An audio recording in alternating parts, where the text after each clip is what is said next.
Ito po ang bagong bypass road ng Bigan, Bantay, Ilocosur.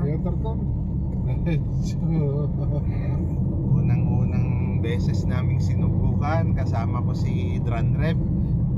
Siya ang pilot ngayon. Kaya tignan natin kung saan ito patungo. Sana hindi sa dulo ng walang hanggan. At medyo maganda rin naman itsura, pero di pa namin alam kung okay. Daanan, first time. Dahan-dahang bigla lang tayo dyan. Bale ito, mababypass mo yung traffic ng Bantay.